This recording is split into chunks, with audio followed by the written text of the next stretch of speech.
We are officially in the Christmas season. I know that some of you have been in the Christmas season for like a month and a half. Some places start to play Christmas music like the day after Halloween. Some places put up Christmas decorations. But let me tell you how I determine this is how I know we're in the Christmas season. Because again, some places it's been up forever. When we start getting Christmas cards on a daily basis, that's when in my mind I'm like, the people have spoken, we are in Christmas time. Because again, you may have gotten a Christmas card like 2 weeks ago from that one random friend that is way early into Christmas. But when they come every day, that's when I figure like, okay, people are in the Christmas season. You know, you see it everywhere. You see it with decorations. You see it with lights. There's more and more lights that show up on our street every night, it seems like, when you go down. But we are now like in the thick, in the middle. It's the beginning, but it's kind of the heart of the Christmas season. And Christmas, there's a lot that goes into Christmas, but at its core, it is the celebration of the birth of Jesus. The word Christmas is a Latin term from Christ Mass, which is a special mass originating in the Catholic tradition, to celebrate Jesus and to celebrate his birth. Now, what's really interesting is that for the first probably 150 years or so of the church, there's no evidence that the earliest Christians cared at all really about when Jesus was born or that they celebrated his birth at all. They were big on celebrating his death, his burial, his resurrection, all of that. But it's not until around the year 200 that we first come across someone, and this person was actually from Egypt, that is even writing about the birth of Jesus and about the date of Jesus' birth. So it's about 170 years or so after Jesus that we begin to see people are writing about it. People are curious about, hey, when was he born, and what does it mean to celebrate his birth? And so his birth, the celebration of his birth kind of comes a little bit later. By the time you get to about the year, I think it's about the 4th century, there's actually 2 dates that are used to celebrate the birth of Jesus. One is December 25th, and that's actually in the western part of the Roman Empire. And then the other one is in early January. I want to say it's like January 6th, and that's the eastern part of the Roman Empire. Now, no one necessarily actually believed that those were the dates that Jesus was born. Nobody knew exactly when Jesus was born, but those are the kind of dates that people had chosen. Like, hey, this is when we're going to celebrate it. Ultimately, December 25th wins out, and that's why we celebrate the birth of Jesus on December 25th, on this time. Now, initially, it's just kind of a day. We're going to mark this day to celebrate the birth of Jesus. But eventually, it becomes more than just a day. It becomes a season. You may have heard the term Advent. Advent is this season that the Christians began to set aside that, hey, we're going to focus really not just on the birth of Jesus. That's the heart of the Advent season. But Advent was about this time of waiting and anticipation. And waiting in anticipation, yes, for the birth of Jesus, but also like the anticipation that Jesus isn't gone, that he's with us. That this is like central to Jesus in the New Testament, that Jesus says, I'm going, but I'm sending my spirit, my presence to live with you. And so Advent's about the birth of Jesus, it's about Jesus' continued presence with us, and it's also anticipation of Jesus' return. So eventually this day becomes this whole season where we are waiting and anticipating what God did in Jesus and what he's going to continue to do in Jesus now and into the future. And one of the things that I think is really kind of neat about, you may or may not have heard this, there's a thing called a liturgical calendar, which is like the traditional Christmas calendar. It's based on all these holidays, Christian calendar based on all these holidays. We use what's known as the Gregorian calendar. And in the Gregorian calendar, Christmas and Advent marks the end of our year. We're almost to the end of 2023. We're almost to 2024. But in the liturgical calendar, the traditional Christmas calendar, Advent and Christmas actually marks the beginning of the year. That this is the beginning of something new. And that was intentional when they put that liturgical calendar together, because when you look at the New Testament, everything about Jesus is about new beginnings. It's about new life. It's about newness. One of my favorite verses, I share it all the time, but Paul writes this in 2 Corinthians. Paul says, therefore, if anyone is in Christ, the new creation has come, the old is gone, the new is here. And this is why they started their year with this Advent, with this Christmas, because in celebrating Jesus, we are celebrating the newness that he brings, that he has come to make all things new, that he is making you and I new, that it's rooted in this whole idea of new creation.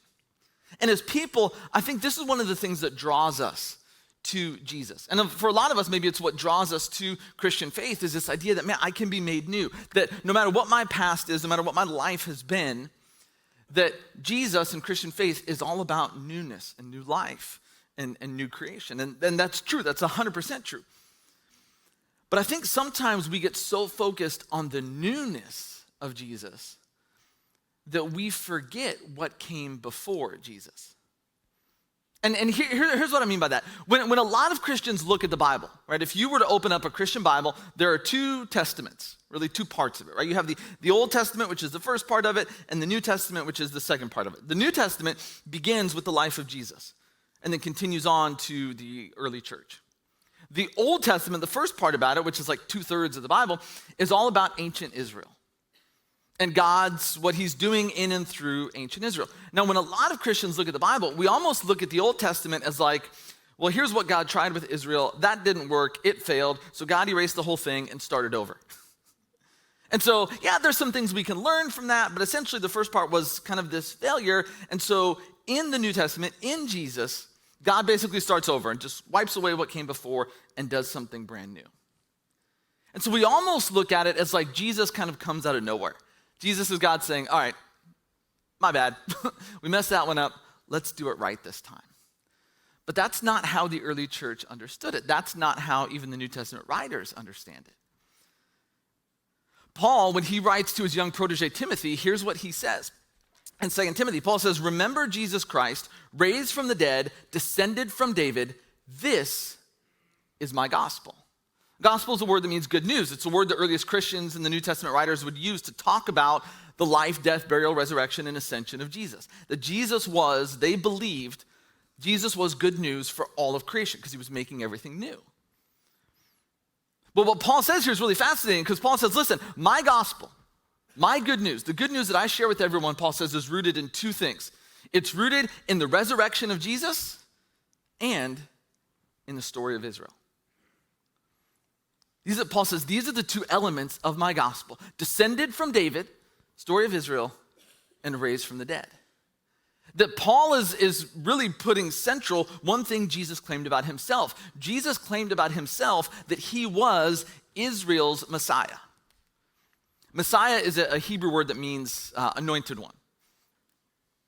Really, the Greek translation, the New Testament's written in Greek, the Greek translation of Messiah is Christ. So whenever you see Christ or Messiah, those mean the exact same thing. One's a Hebrew word, one's a Greek word. And it's the anointed one, the one that God was going to send to make everything right. Messiah was strictly a Jewish idea. And it came from Israel, rooted really in David. And what God was going to do and accomplish through Israel, and particularly through the line of David. So it's not like Jesus just came out of nowhere. See, I think we forget this sometimes, that Jesus is a part of something that God has been up to for a long time. And Jesus, in pretty much every way possible, is the fulfillment. He is the apex of this thing that God has been up to. So when Jesus shows up, he doesn't just show up out of the blue. He doesn't just show up out of nowhere. He is a part of something that has gone on before he physically appeared on earth and continues after he physically leaves the earth. It's this thing that God has been up to since the beginning. And so what we want to do this Christmas is we kind of want to look back a little bit into Israel's story. And we want to see, what is it that's this part of the gospel? What does this mean? That Jesus is Israel's Messiah. That he didn't just come out of nowhere. That his birth is a part of something God has been up to for a while. And what we're going to find is that being Israel's Messiah is about a lot more than just Israel. That God has been up to something big and global since the very beginning, and what God has been up to reaches its apex in the birth, death, resurrection, and ascension of Jesus. And so we're going to start where all good stories start, in the beginning. The first book in the Bible, the first book in the Old Testament is the book of Genesis. Genesis literally means origins. We're going to kick off, actually 2024, the first series we're going to do is we're going to do a deep dive into Genesis 1 through 11, which is all these crazy stories about creation and the flood and Tower of Babel and all these interesting things. So I hope you're looking forward to that. It's going to be a lot of fun. That's what we're going to do for the first part of 2024. But today I just want to give kind of a quick overview. Because Genesis is really important for understanding like the way that Israel thought about the world, the way that Israel thought about God, the way that Israel thought about itself. And here's how the whole Bible begins. Here's how Genesis begins. Genesis 1:1. In the beginning, God created the heavens and the earth. This is the foundation of Israel's belief, that there is one God, and that God created the heavens and the earth. Now, the way Israel goes on to tell its story, its creation story, all ancient civilizations had creation stories, by the way. They all did. If you look at them, they had creation stories all over the place. What's crazy about Israel's is that Israel's is the one that actually gives dignity and worth to human beings. All these other creation stories, if you read them, and you can, and Enuma Elish is a big one, but they're all these violent creation stories where like gods go to war and conquer each other and kill each other. And then like in Enuma Elish, I think is the one where one god conquers another god, and then that god literally sculpts the world and human beings out of the carcass of the god that they've defeated. And they create human beings essentially to be slaves for the gods. And so you have all these creation stories that are rooted in violence and in war, but Israel's story is rooted in this God who loves, and this God creates the world, and he creates human beings not as his slaves, but as his image bearers.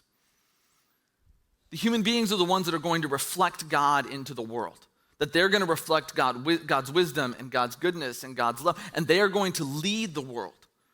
They're going to lead it to prosper and to thrive. So it's this beautiful story that gives so much worth to creation and value to human beings. And so God creates all of this, and he creates the heavens and the earth, and the heavens and the earth are connected. We think of them now, and we'll get to this in a little bit, we think of heaven and earth as separated. Heaven is somewhere else. It's where you go when you die, and earth is where we live now. But in the beginning, these things are intimately connected. The heavens is God's home. It's where God rules. It's where God dwells. And earth is an extension of heaven. And earth is where God's image bearers reflect his glory and his wisdom and his rule into all of creation. That's all great and it's all awesome and it goes well for however long it goes well, and then the whole thing falls apart. You get to Genesis 3, and Genesis 3 is a lot of times what's known as the fall. There is a rebellion. See, when God creates everything, there is an order to that creation. That's how things flourish and thrive. Things flourish and thrive when there's order to them. And again, we'll look at this a lot more in January, but when human beings eat from this tree they're told not to eat from, it's not just an issue of, oh, they broke a rule. The issue is they're defying the order of creation. And when you defy that order, the whole thing gets thrown into chaos. And so this flourishing, thriving creation now becomes subject to death and decay. There's a whole curse on it. And these first human beings were told that they have this desire in and of themselves to become more than God created them to be. They wanted to be gods themselves, but they're also egged on by this serpent, this tempter that ultimately becomes known to be known as Satan. And so after this whole thing falls apart, after creation is now subject to death and decay, there's in some ways the heavens and the earth are now separated, because the earth has kind of rebelled against it. There's still heavens and there's still earth, but these things are separated in some way.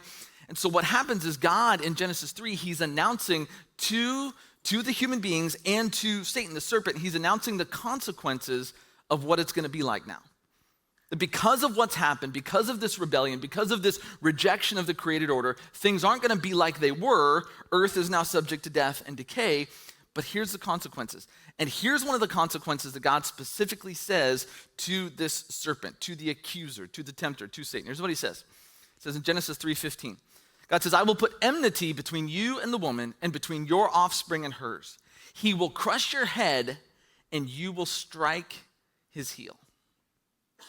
Now, there's some debate among Bible scholars, just so you know. So this is not a universal thing. There's some debate, but there are many Bible scholars who believe that this is the first reference to the idea of the Messiah. That this is the point, really early on in Genesis 3, right after everything has fallen apart, that God looks at this tempter, this enemy, this accuser who's a part of this rebellion, and just says, listen, what you've started here, I will end it. That one day from this woman, there's going to come from her offspring someone who, yeah, you're going to strike his heel, you're going to do some damage, but he is going to crush what you have started today. Again, there's scholars that disagree with that because that interpretation of this passage doesn't develop till well after Jesus. It's well after Jesus' life, death, resurrection that people look back and go, oh man, I think this is what God's getting at.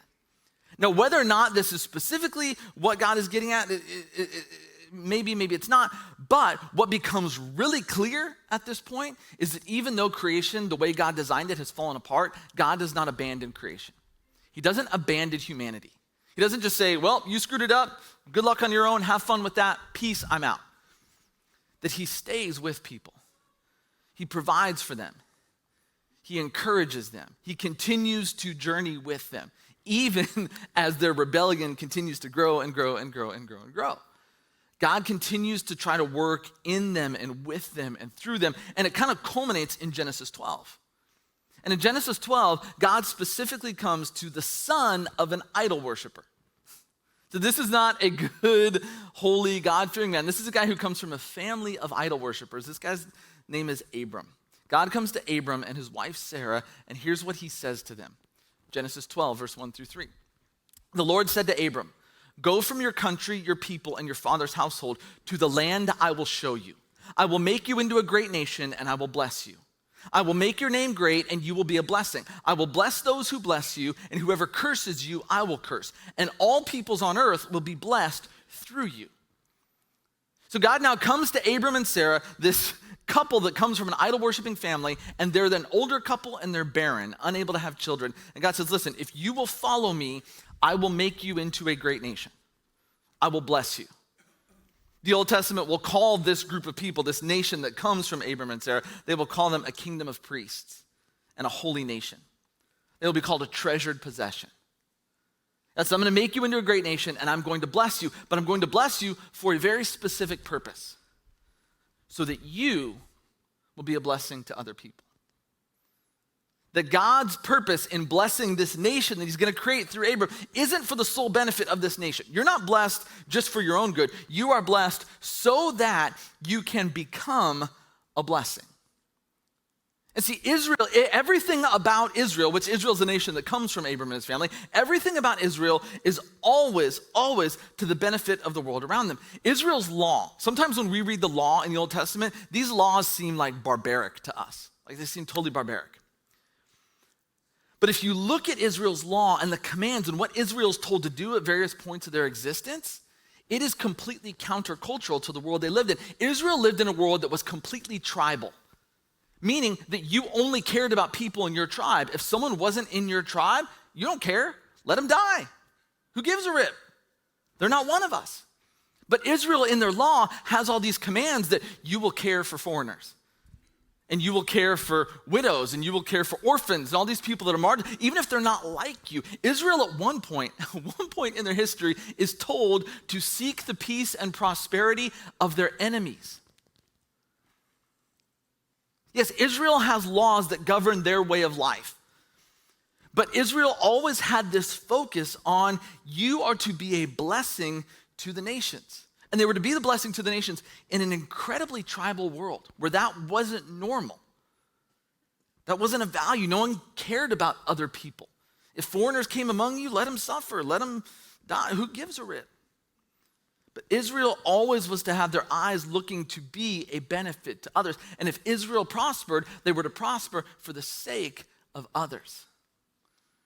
So I really think one of the dangers of even where we are as a culture and as a society is we are becoming more and more tribal. We are so closing ourselves off to people. And really, ultimately, you know what tribalism's rooted in? Tribalism's rooted in fear.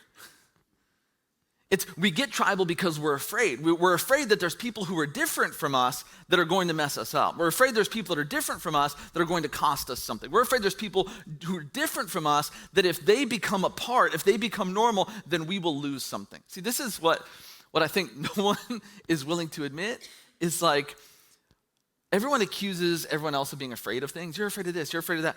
We're all afraid of something.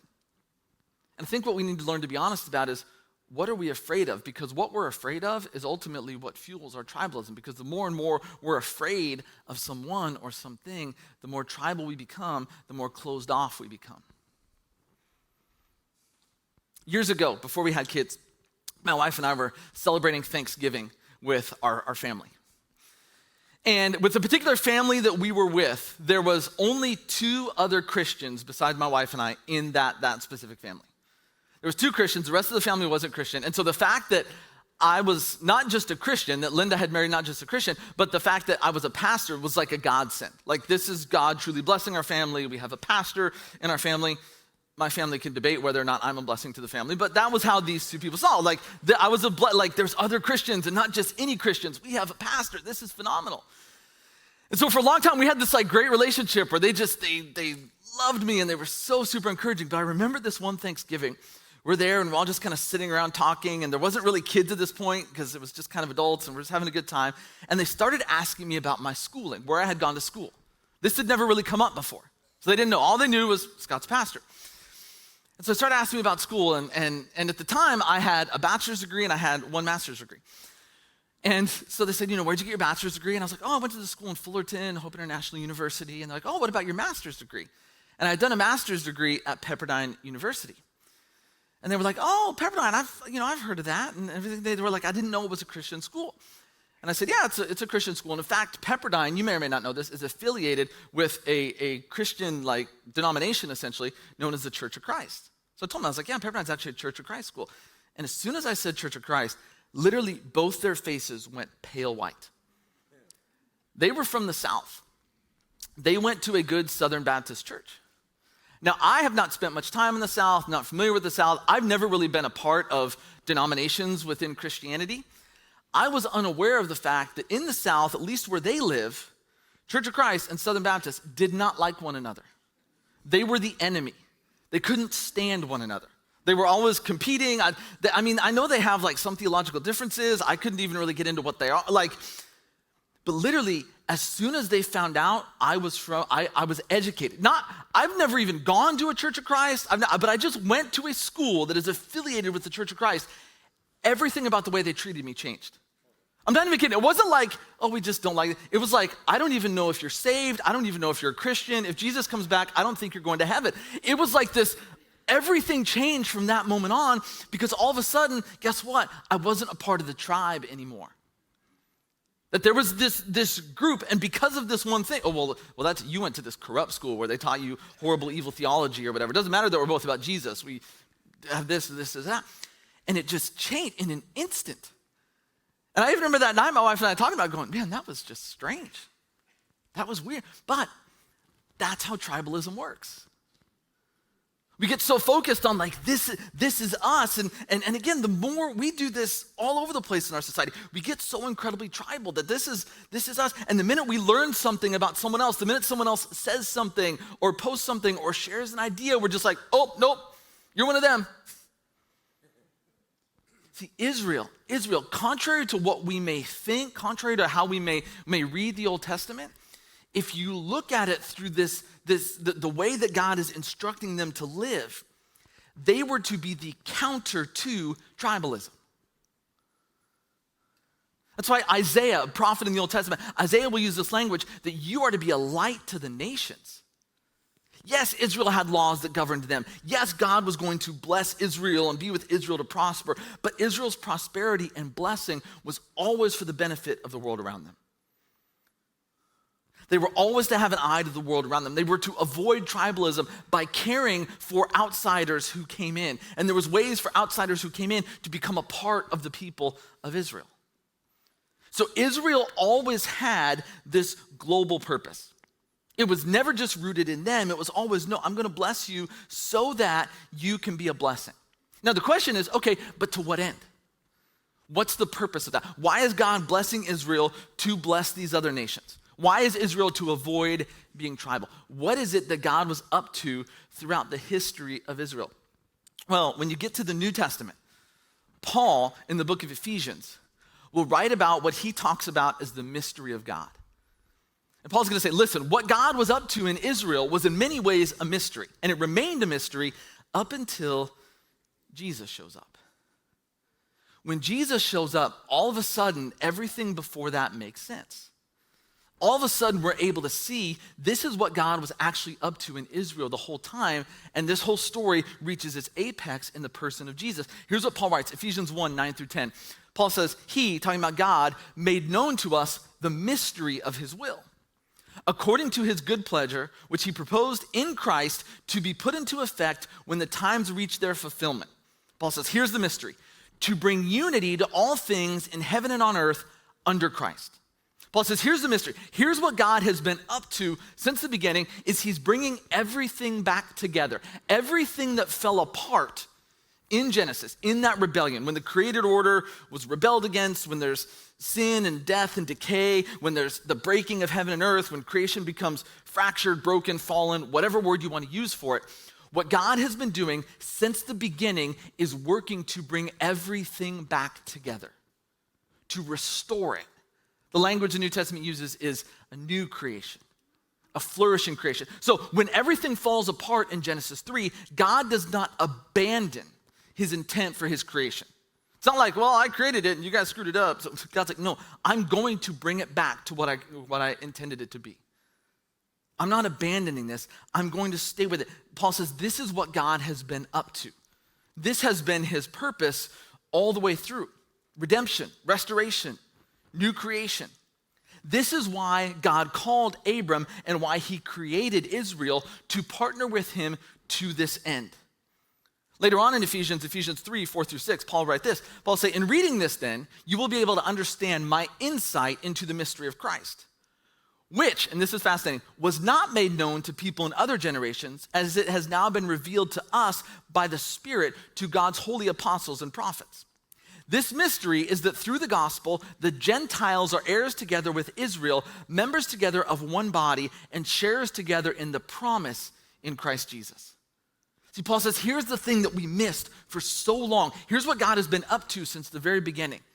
And he points back to Israel, and Paul makes this point. He says, it was never about Israel.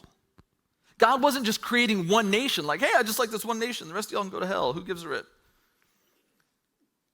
That it was always about Israel's blessing to the nation. It was always that God was making a new humanity to populate his new creation out of everyone. See, Paul says, and this is what Jesus reveals to us. That in Jesus, God blows this whole thing wide open and says, see, the failure of Israel was the internalization of it, that it's about us. See, the mystery is that it was never just about one tribe. Never just about one group. It was always about everybody. This is what God was up to from the beginning. This is why Israel was blessed to be a blessing. And this is why a lot of times, again, we look at the first part of the Bible and we're like, well, Israel failed. But what Paul's going to say in the New Testament is Paul's going to say, no, everything that God promised to do in Israel, he did through the person of Jesus. This is what it means to be Israel's Messiah. To be Israel's Messiah means that Jesus himself is the apex of Israel's story. That everything God said he was going to do through Abraham, he did through Israel. Israel's story, as far as like their mission, the mission God gives them, that has all been accomplished. Paul says that. In Jesus, all the promises of God are yes. And it's God who accomplishes them, which, if you go back in Israel's story, makes total sense. If you go back in Genesis 15, you can read it. I'm not going to read it. But there's this really bizarre story in Genesis 15 with Abram. Remember the guy that becomes the father of the nation of Israel? That God and Abram are like talking, they're having this conversation. And then Abram takes all of these animals, like different animals, and he cuts them in half. And he lines up the two halves apart from each other. And then Abram, we're told, falls into a deep sleep. And then there is a fire pot and a torch that appears and walks between these halved animals. It's a very bizarre story. I Googled it to try to find a picture. No one's really done great pictures of it, but here's kind of a picture. There's this smoking fire pot, there's this torch, and you can kind of see the halved animals here. And the smoking fire pot and this torch are just walking between these halved animals. And when you read it, you're like, that is bizarre. What is the point? Here's the point.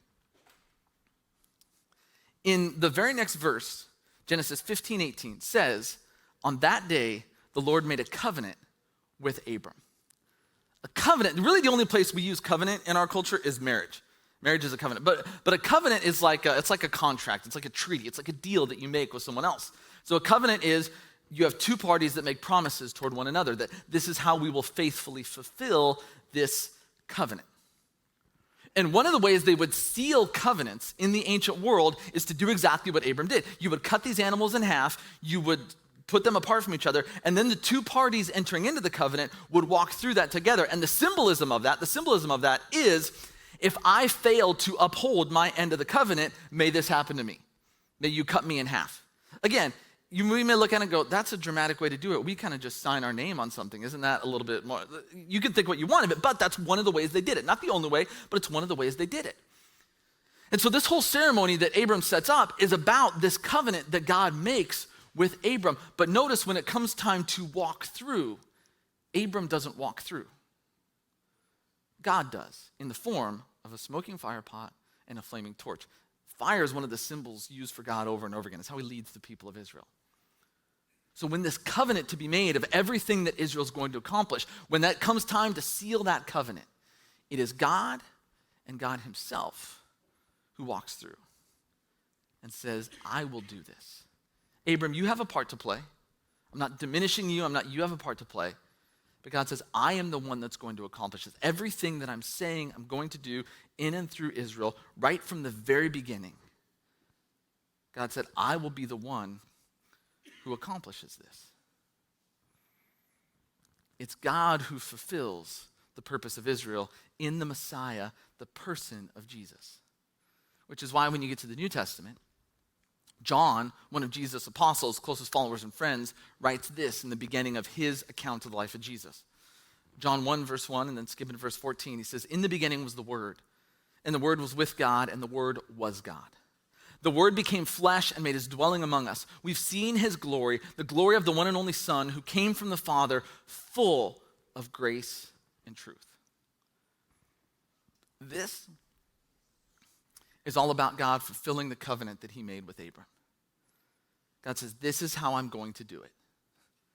This is how I'm going to realize all the things that I promised with Israel. That Israel would be this light to the Gentiles, that they would be blessed to be a blessing, that their purpose would be global, that this is how God would bring Jews and Gentiles, everybody across tribes together to create one new humanity in one new creation. And God does it himself like he promised he would from the beginning, by coming to earth in flesh and blood in the person of Jesus. And he did it as a part of his work to save and to restore his creation. The most famous verse in the Bible, John 3:16. You don't really see that used at sporting events anymore.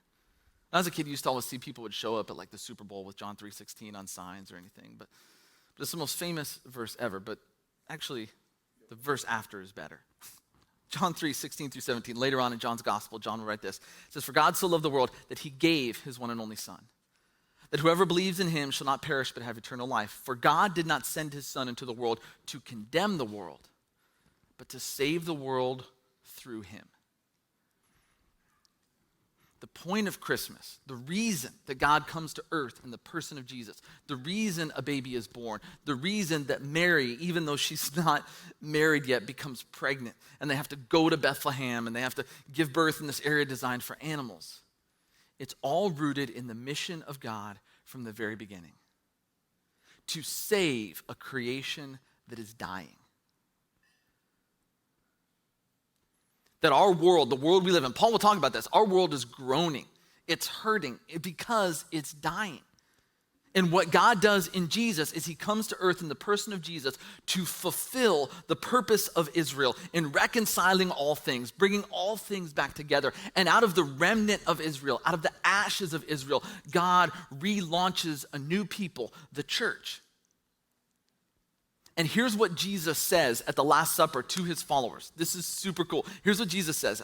He's talking to his followers and he says this. He says, he's praying to God and he says, as you sent me into the world, I have sent them into the world. This is Jesus talking to God. God, in the same way that you sent me into the world on this mission, I am sending my followers into the world. See, this is the foundation of kind of the New Testament idea of the church. And it all goes back to the mission of God. The church isn't created and then given a mission. The church exists because God is on a mission. God is on a mission to redeem his creation, to make all things new, to create a new creation with a new humanity. And so God, on his mission, sends himself in the person of Jesus. Jesus then sends the Spirit. That's what Jesus tells his followers. I'm going to send my presence to empower you. And the Spirit then sends the church to continue to embody that mission. See, the Bible, I don't know the frame of reference you use when you think of a Bible or open up a Bible, but the Bible at its core is a story of God's mission in the world. It is a missional text. It describes to us, here's the mission God has been on since everything went wrong. And he created Israel. And yeah, Israel may have had some hiccups, but it's not like Israel's story fails because Israel's story is completed in the person of Jesus. Now, the ashes of Israel is the launching of the church to continue to embody the mission of God. See, Christmas is itself, it is fundamentally about the mission of God. That God has not abandoned us, that out of his love, he is working to save and to restore and to redeem all of creation. And you and I have a part to play in that. We do. See, if there's anything that I think is totally fair to criticize God in, a lot of people criticize God for why do you allow this, why do you allow that? If I had one criticism of God that if I got to go to heaven and ask God, why? Here's what I would ask God. God, why are you so stubbornly committed to human beings? like we keep screwing this up over and over and over again, but you never give up on us. He is absolutely committed to whatever it is he's going to do on earth. He's going to do it with and through and in people. From the very beginning, he does that when he creates people. We're his image bearers. And that all falls apart. You'd think okay, I'll do this myself. God's like, no, I'm going to create Israel. And Israel has its moments of success and failures. And you think that God would be like, okay, I tried this twice, this failed. No, I'm going to create the church. God, why are you so stubbornly committed to human beings? Because we are his image bearers, his children. Because John says there is one defining characteristic of God, and it is love. See, Christmas is this celebration of the mission of God, that God loved the world, and so he sent Jesus here. And in the same way God sent Jesus, Jesus sends the church. See, Christmas shouldn't just be a reminder of the mission of God. It should be a reminder of the mission of the church. That we exist as a missional entity. The church, much like Israel, is blessed to be a blessing. Anything that God has given to us is not just for our own benefit, but for the benefit of the world and the community in which we live. I love that phrase. As you sent me into the world, I have sent them. See, this phrase, maybe more than any other phrase in the New Testament, tells me what the church should look like. What should the church look like in the world in which we live? We should look like Jesus. Because in the same way that God sent Jesus into the world on this mission, Jesus sends us to continue his mission. And how exactly did God send Jesus into the world? We read it once, but I'm going to read it again. John 1. Go back to John 1. The Word became flesh. God the Father became human being and made his dwelling among us. We have seen his glory, the glory of the one and only Son who came from the Father, and here it is, full of grace and truth. How did Jesus come? In flesh and full of grace and truth. This is how God sent Jesus. And this is how Jesus sends us. The fancy theological word for that is incarnation. That God became flesh and blood.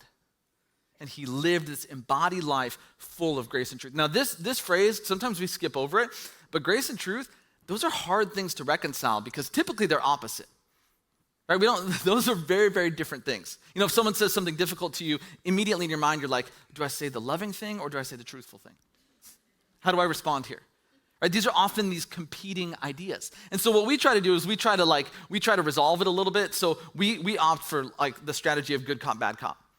Sometimes we do that, like you may be parents, and like within your parent relationship, you're like, one's a good cop, one's a bad cop. Sometimes we do that in amongst ourselves. We're like, well, last time I was bad cop, so this time I'll be good cop. We kind of try to balance it out. Like, how can we be sometimes truthful, and how can we be sometimes loving and graceful? But John doesn't say that about Jesus. He says, no, he is the fullness of both. So he's not 50-50. He's 100% each one. And what John says is powerful because he says, in that embodied grace and truth, guess what the world saw? The glory of God. This is how the world saw God, in the embodied life of grace and truth. This is the way that God sent Jesus. And this is the way that Jesus sends the church. See, Christmas is the mission of God at its apex. And here's what you have to remember. The church has a vital role to play in the mission of God. A vital role. But we don't do the hardest work. God does the hardest work. Remember the smoking fire pot? Yeah. God does the hard work. God transforms people. God heals. God is saving. It's God in the person of Jesus who died and rose again. But we do have a part to play. And the part that we have to play is that we are the embodied flesh and blood who live these lives full of grace and truth. And in doing so, we show the world the glory of God. And the only way to do that is we have to agree to be people who enter into this tension of grace and truth. Don't try to resolve it, because if you resolve it, you will lose what it is that makes it special. Don't try to alternate. Don't try to you be good. No, we have to learn to live within the fullness of grace and truth. Not one or the other.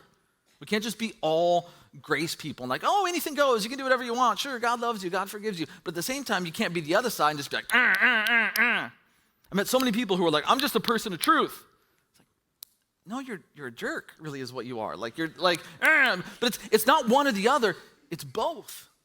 See, you know what incarnation tells us about how we should be as people in the world? Here's what incarnation tells us, right? The right idea, grace and truth came through Jesus. You can skip to the next one.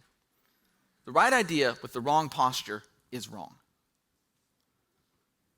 This is what incarnation tells us, because what made Jesus Jesus isn't just what he did, it's the way that he did it. See, we tend to think like in our culture, in our mind, it's enough to be right. I can just be right. I can be on the right side of history. Like I can, it's like we tell people that, well, okay, I was a jerk, but I'm right. But if you go back to the incarnation, an idea that Jesus came to the world filled with grace and with truth, it's not enough to be right. If you have the right idea with the wrong posture, you are still wrong. See, Jesus and the earliest Christians lived with this truth of who God is and what God is up to in the world, and that God is reconciling all things, bringing all things back together under Jesus. That is the foundational truth. And we live that and we embody that in a way of grace. And you know what that means? There's no easy answer. A life of embodied grace and truth is not a simple life. You will get accused of things. You will get misquoted. People will say all kinds of mean things about you that aren't even true. Jesus even told his followers, hey, what they did to me, they're going to do to you. But you will also participate in the remaking of creation. See, Israel's Messiah is the one who is making all things new. And the church are the people of Israel's Messiah. And we participate in the work of the Messiah by living these embodied lives filled with grace and truth, by embracing the tension and the mess and not trying to resolve it, but live in it.